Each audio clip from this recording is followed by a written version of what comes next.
Certainly got going with an arousing start. Sitting back there over in the counter, looking at this little table here, I sort of had a rather unusual feeling.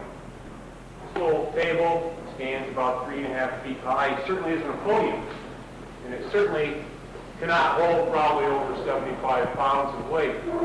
But this little beat-up counter table is a podium in a sense because it has been built by you folks. It has been built by people like Dr. Roy Mappel, who's invested years looking for unknown animals. By Richard Greenwell, who will be going with Roy Mappel within a month's time to the Congo to look for the Mokele Lubembe, an unknown type of dinosaur. By people like Dr. George Zoder from the Smithsonian, who also has put forth his credentials, his time, his expertise in talking about unknown phenomena. And even in another sense, people like Jim Kennard, people like Phil Raines, some people I've met for the first time, and others such as George Early, Lauren Coleman, Gary Manship-Coper, and you folks. Because now, for the first time, really, we can stand behind this symbolic podium and we can discuss chant. It no longer will be, hopefully, something to be talked about in a closet, in a restroom, and so forth. You won't have to worry about being ostracized.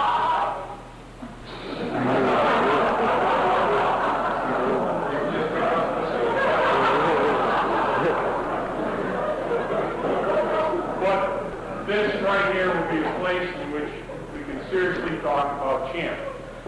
Now, before I get going talking about the history of some of the sightings and so forth, I would like to recognize the efforts of the Lake Champlain Committee, people like Ann Baker, Lonnie Fisher, Lauren Britton, David Smith, also Representative Willie Small from Queechee, Vermont, her efforts, Associate of mine, Kat Meany, for all the hard work that she has done, and those other people I'm sure I've forgotten.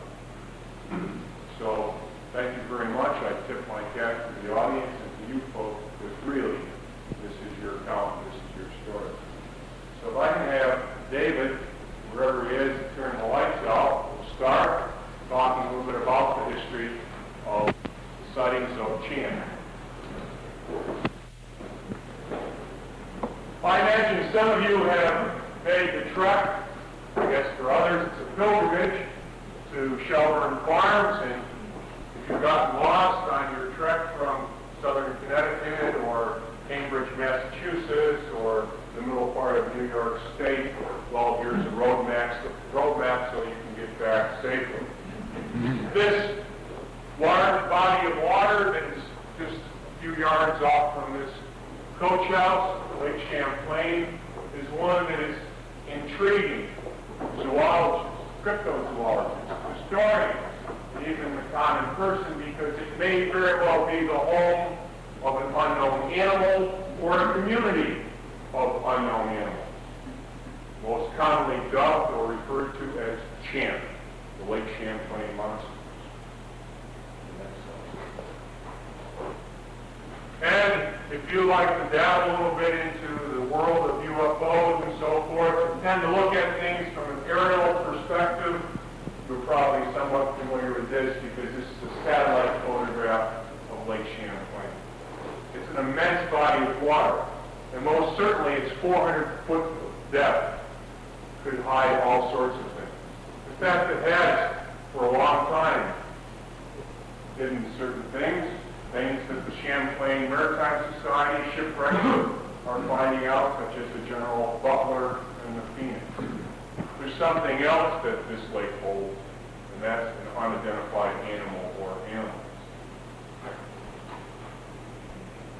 Those of you who are first-time comers to Lake Champlain, its beauty, well, I think it's rather unsurpassed. I think Captain Webb said it best a few years ago when he said, Joe, you know what we had in Lake Champlain? We had one of the great pieces of the environment. It's such a secret. It's hidden away, nestled between the Green Mountains and the Adirondack Mountains. I said, Kempton, that's right. But there's something else even more precious. The possibility of an unknown animal.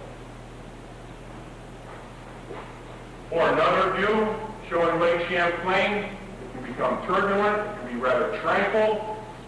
It can be one of those things that can attract you as the scientist. It can be one of the things that's going to make you throw your gear into the van and drive away in disgust, as it has sometimes with me. Those of you who want some statistics, and sometimes many of you are statistic-oriented, here is Lake Champlain. 440 square miles of surface water. Length 109 miles. I've also read accounts of 110 miles or 118 miles. In fact, one of the great enigmas within the search is what is the correct or accurate length of Lake Champlain. Take your pick. And width of 11 miles, stretching out from Shelburne Farms towards Plattsburgh, with a maximum depth of 400 feet.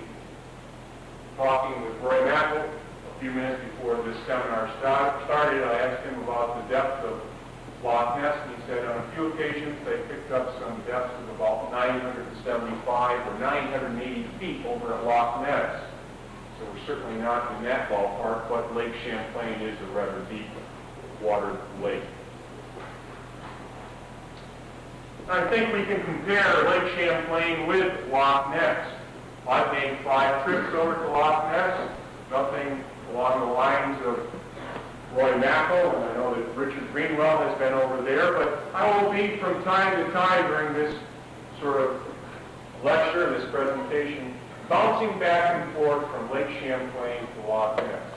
Because Loch Ness really is the mecca of the places in which we tend to go to look for those unknown aquatic monsters.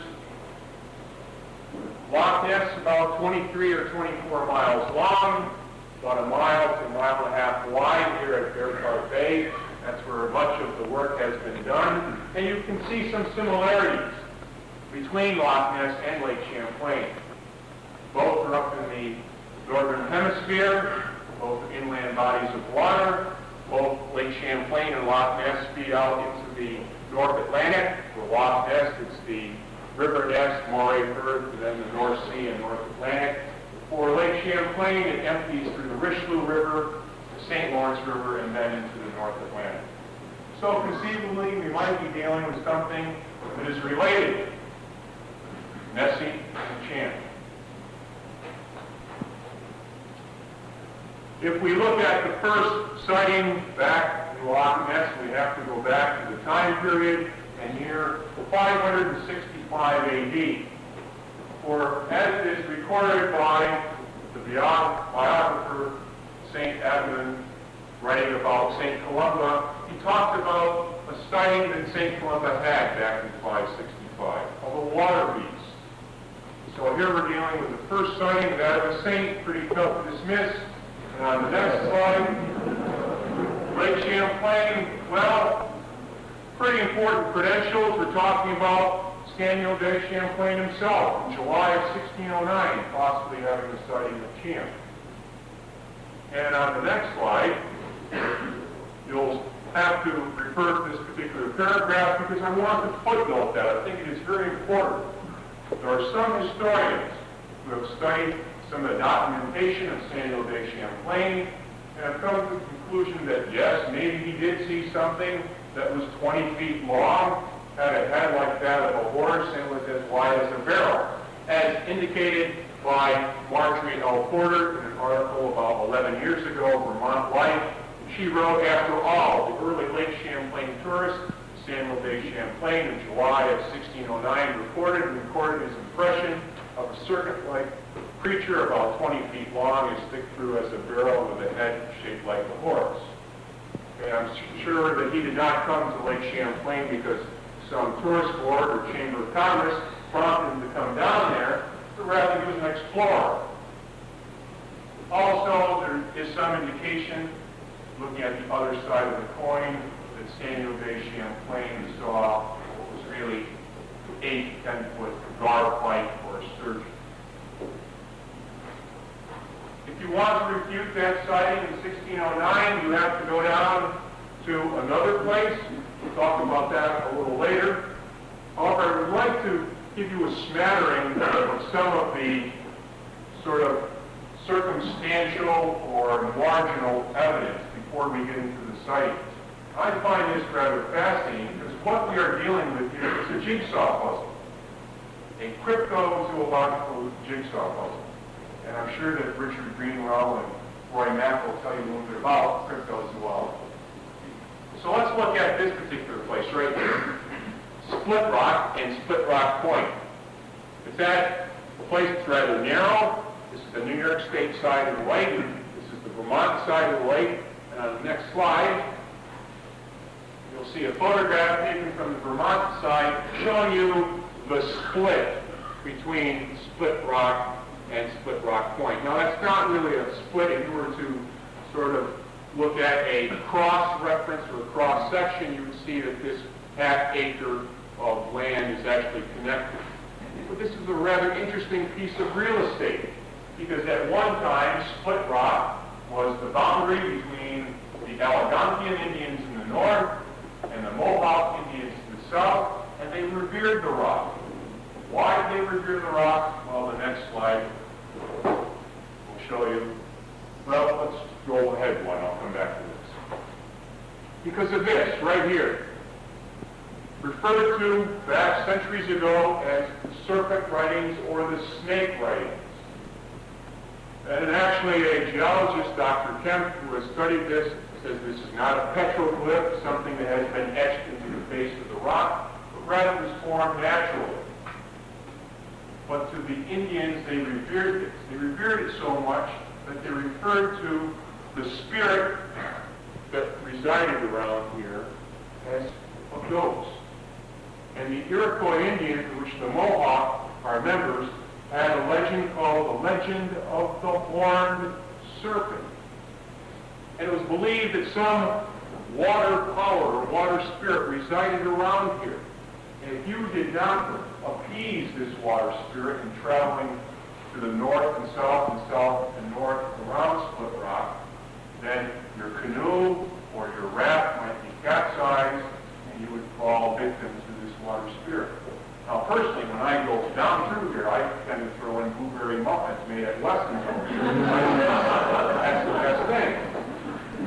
Well, lo and behold, in 1667, the founder of Schenectady, New York, Aaron Van Corlear, came by, and he politely did not appease the water spirit.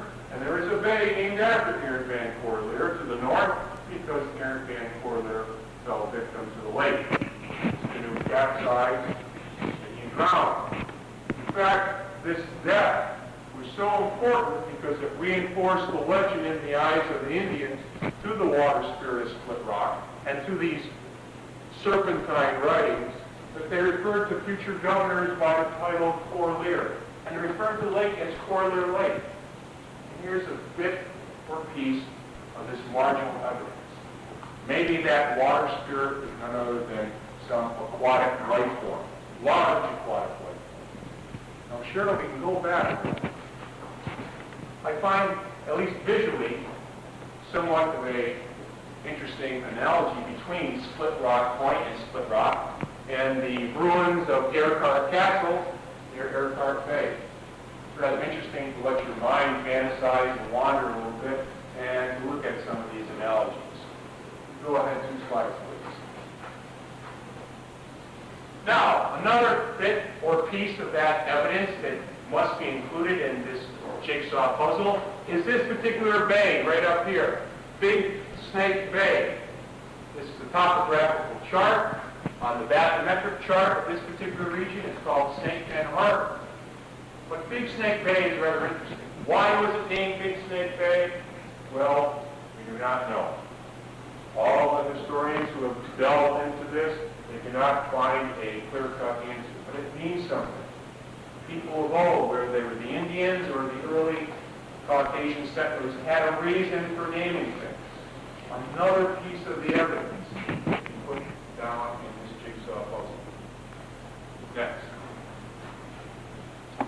Something that I must congratulate Tim Titus of the Crown Point State Historic Site was when he came to me with this and he said, Joe, I have something else for your little puzzle there. I said, what? And he said, this powder horn. I said, well, that's kind of interesting. He said, yeah, you know why it's interesting? This powder horn was etched by a soldier bivouacked at Crown Point on Lake Champlain in 1760. And if you'll notice, right here is a dragon. Dragon, coming from the Greek, means terrible lizard.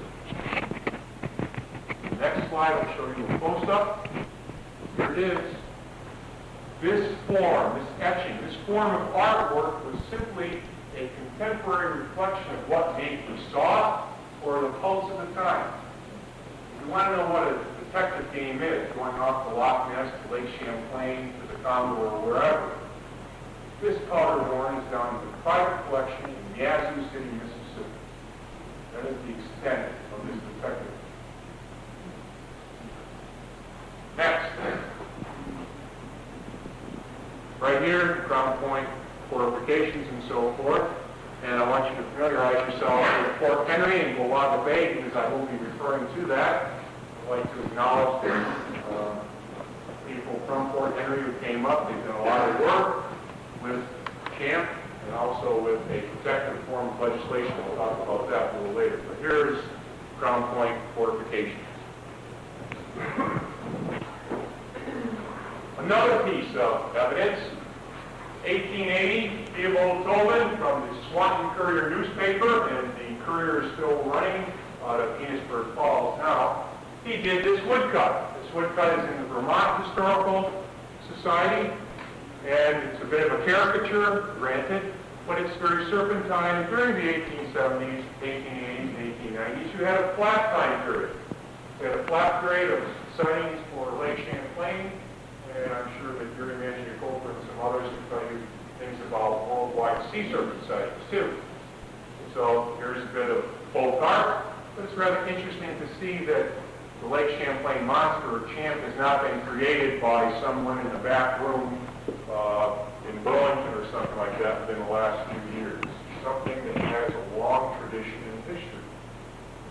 So let me tell you about some of these other people who have been involved in Lake Champlain. If I hit the lights, I'd like to mention a few things. 1873, P.T. Barnum of the Barnum Circus fame offered $50,000 for the carcass of one of these animals. Back in the 1870s, Champ was not Champ, but rather was His Majesty, the great sea serpent of Lake Champlain. In 1873, Thomas Nast, the very famous caricaturist, the cartoonist, the man who did the sketch and painting of Uncle Sam, I Want You, did a sketch and some drawings of, as he referred to it, that bar serpent of Lake Champlain, down in Whitehall, New York. Somebody else, rather important, involved in this, July 1929, newspaper account out of the Albany newspaper, and talked about Dr. William F. Beebe, who was the Jacques Cousteau of his day. He was Mr. Bathysphere. We're talking about bringing him up to Lake Champlain with his bathysphere, with some airplanes, with some other scientific gear, because the foremost authority in underwater exploration was considering doing work at Lake Champlain. And I know that in Roy's book, his new book called Searching for Unknown Animals, he talks about someone by the name of W. Douglas Burden, the man who went in the 1920s to the Komodo Islands to try to find these monitor lizards and bring them back and so forth. Something rather strange, W. Douglas Burden lived at Charlotte, Vermont, on the shores of Lake Champlain. He did not have to traverse halfway across the world to find an unknown animal, because there are unknown animals in the water he looked at having his tea and coffee. Rather amazing. A little bit of hidden history. Something just coming to light. Now, before we get into some of the sightings and so forth there, I do want to show you something on the overhead.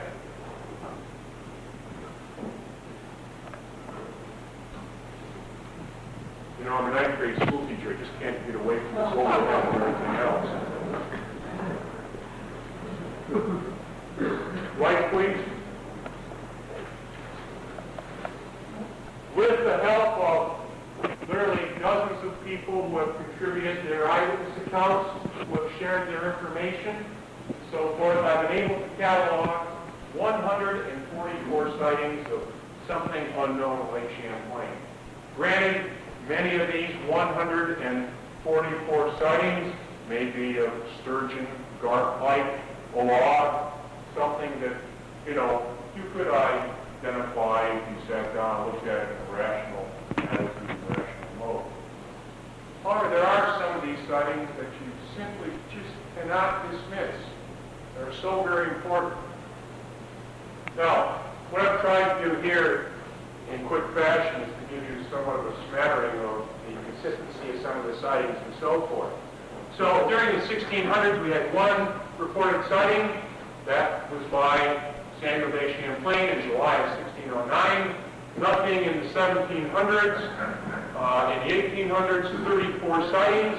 The first 1800 sighting was in 1819 down in Milwaukee Bay, Fort Henry, New York, and that was the one that was first carried by a newspaper, one of the Plattsburgh newspapers. And then we've had 109 sightings during the 20th century. Now, out of the total 144 sightings, 60 of these sightings are the head and neck sticking out of the water, very similar to Sandra Mancy's and Tony Mancy's photograph. Several feet sticking out of the water.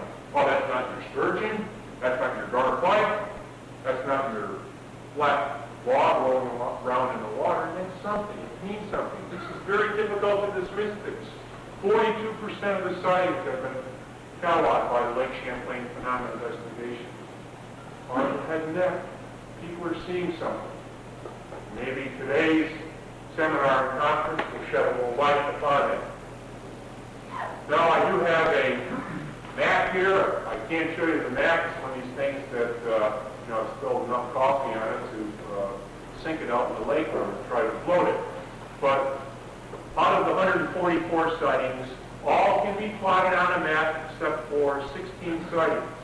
And when you look at some behavioral characteristics related to where the sightings have occurred, what time of the day, what month of the year, and so forth, you start to get a little inkling as to the possibility of some of the behavioral characteristics of Champ.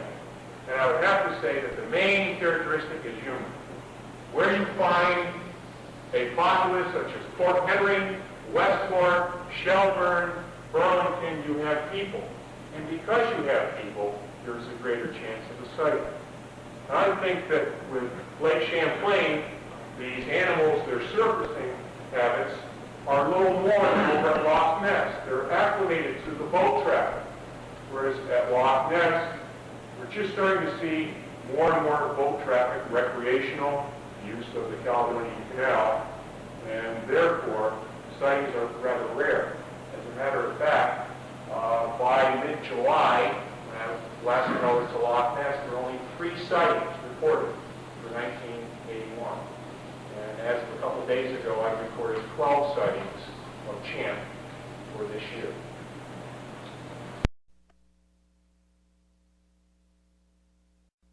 One other overlay here. Another breakdown, 1981, 12 sightings. In the 1980s, we've had 18 sightings. That would be 6 in the year 1980. 1970s, 54 sightings. Now, why 54 sightings reported? Well, I'll tell you why. It's because of people like Tim Dinsdale, Roy Mappel, the Academy of Applied Science, all those folks who've taken time to go to Loch Ness. They did a lot of hard work. They created a positive atmosphere, and there have always been these sightings on Lake Champlain. But people have been a little hesitant to say, well, I saw something that was 30 feet long, rather monstrous, because they were ostracized. Black was our left was ostracized. Or they were made fun of, or they were, accused of being a drunk or so forth. So during the 1970s, you see that positive work because of the decade of the 60s and 70s at Loch Ness, and people are feeling comfortable to say that they saw something in Lake Champlain. 1960s, 11 sightings, 1950s, 4 sightings, and if you want to break it down by month, you'll see that, at least for the sightings, anyhow, the time to go and do your shore watching or boat watching is July and August, 25 sightings and 19 sightings. Now, you're going to say, well, this doesn't add up to 144 sightings. Yes, because some sightings, someone will say, well, I had a sighting back in the 1920s, or I had a sighting in the summer of 1981. So we're talking about 87 sightings here. Would you please get the carousel there? All right, some of the sightings. Eyewitness accounts.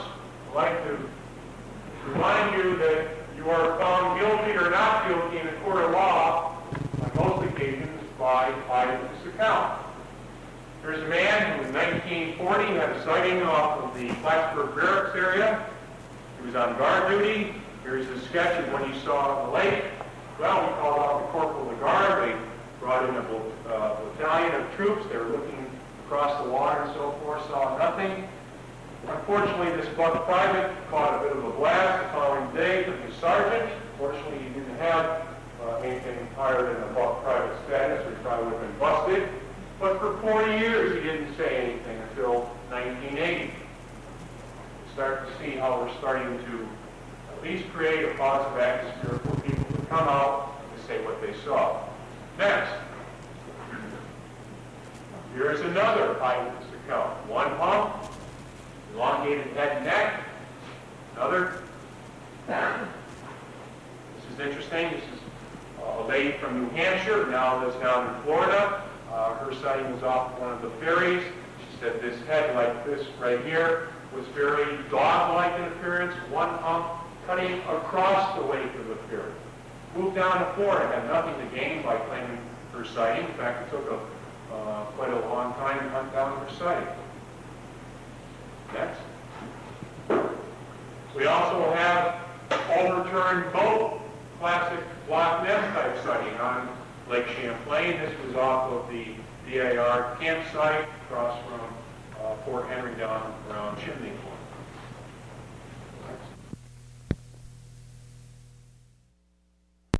On the right, Sandra Nancy is here in the audience. She will be telling you her own story of her sighting back in July of 1977 with Tony Manzi. And here they are vacationing and so forth on Lake Champlain. I have to give credit to not only Sandra and Tony, but also Phil Raines. They initially contacted Phil. He brought me in and started doing work. It was a long road in process, taking this photograph, a lot of negative, without the exact location where the photograph was taken. And eventually, you're able to get this photograph to Roy Mackel, and he said it warrants further investigation.